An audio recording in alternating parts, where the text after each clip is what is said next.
Good morning, my loves. Happy Tuesday. It's about 4:30 in the morning here at the lake. Yes, it's dark out because it's 4:30 in the morning. Sitting here ready for work. I'll be leaving in about an hour or so. I have an interesting question. Now, this is a topic I want you to have with your kids if they're old enough. If they're, I don't know, 8, 9 or older, okay? You might have to change the words a little bit, but it's a good topic. Ready? The question I'm putting before you: who are you?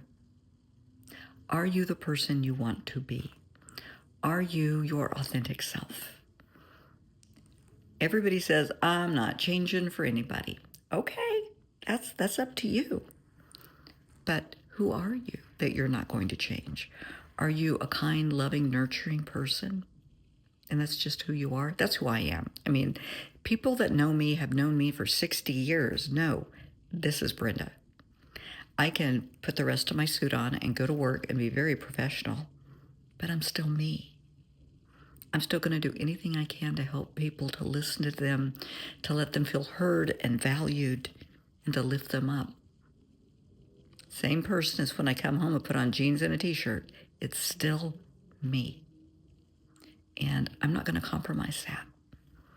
Or as my mom used to say, I'm not going to prostitute my integrity for anybody. I'm not going to sell out to fit in. It's just a Brenda thing. But what about you? Are you who you want to be? Are you your authentic self, as we say? And you will know. I had somebody ask me the other day, well, how do you know if you're your authentic self? Because you know that's just who you are. You will have this sense of peace and calm within because you're not having to pretend to be someone you're not. You're just you. Around everybody, you're just you. Now, you can be, professional when you're at work, and you can just be more relaxed when you're at home. But your essence is you. You are you. And something to think about: your kids, whether it's your kids, grandkids, nieces, nephews, whatever the case may be. Kids around you that look up to you are going to model your behavior. Okay? So if your authentic self, or you feel that your authentic self, has to be tough and be a badass to protect your heart, to protect your loved ones, you have an attitude, you're abrasive, you don't show affection, you're a bit aloof, you're not a warm, fuzzy person, I want you to ask yourself, why? What are you protecting yourself from? Because you are. Those are walls that are up, honey. Has somebody hurt you that deeply that you just shut off emotion? Just think about it. Because kids that are around you are going to model that behavior. So if your kids are cold, aloof, maybe they don't have a lot of friends, maybe they're bullies, they don't take shit from anybody. Where are they getting that? Are you teaching that to them? Is that what you want for them? It's one thing to stand tall in your truth and authenticity. It's another thing to be a bully. It's another thing to teach children not to feel emotion, to shut down. Don't do that to them.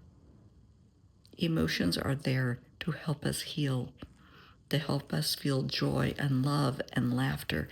And on that same spectrum, we have sadness and grief. And it's okay to feel all of that. It's okay to feel disappointed. But just think about what you're showing your kids. You can't tell them not to fight and argue when that's what they see when they're at home, is fighting and arguing. It's a learned behavior. That's what they're going to do, is what they see at home. They live what they learn. So what are you teaching them? It's a big thing. So ask your kids, who do you want to be? Not who do you expect me to want you to be, because it's not about you, it's about them. And let them know you're going to love them no matter what. That's not ever going to change. Maybe they want to be, more, how can I put this? They want to act more grown up than they are. There are those kids, and that's okay. I was one of those kids because there was 9 years difference between me and my brothers, 15 and 16 years difference between me and my older siblings. So, yeah, I behaved older than I was. When I was 9 years old, my brother was starting college, so I had the vocabulary of a college student because that's how we spoke in my house. It was the grown-up words all the time. And it wasn't trying to fit in, it's just who I was. And to an extent, I'm still that way. I still use big words. And people will say, I don't know what that means. I don't make them feel stupid. I say, oh, I'm sorry, let me explain. And I explain the word. It's not that big a deal, but it is who I am. So look at your kids and ask them, who do you want to be? And I'm not talking if they want to be a doctor, a lawyer, if they want to be a professional athlete. No. Who do you want your heart to be? That's what we're talking. Who do you want your heart to be? And it's hard to put your heart on the line and have those emotions and have those feelings because, honey, they get stomped on sometimes. It goes with it. It's just part of life. And you pick yourself up, you dust yourself off. Life lesson learned. And we go on. But it's okay. But who are you?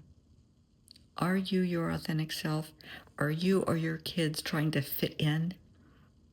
To fit in to be the cool kid or the athlete or whatever it might be. It's called assimilation when you're trying to fit in. Yeah. I mean, all kids do it. Especially if you move into a new neighborhood, or for adults, if you start a new job. You start dating somebody new, you want them to like you. That's fine to want somebody to like you, but don't change who you are for them. They liked you in the first place for you, so don't change that. Do you realize if you change your behavior for others to fit in, honey, there's somebody out there looking for the real you. And they're not going to find it because you're pretending to be someone you're not. Who are you? Are you your authentic self? Give it a try.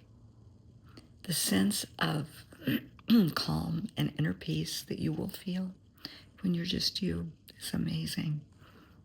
Because you don't have to pretend to be somebody you're not. You're just you. And you can, I can't talk, I need more coffee. You can stand tall and proud in your authenticity, in your morals and your values, even if that's not what everybody else thinks. You don't have to voice your opinion if you disagree with everybody. Just think, well, that's just kind of special, and keep it to yourself. I mean, if you want to voice your opinion, do so. But you don't have to. Just stand tall and proud in who you are. Because I'm proud of you for being you, for having the courage to be you. It's not easy, but sweetheart, you are so worth it.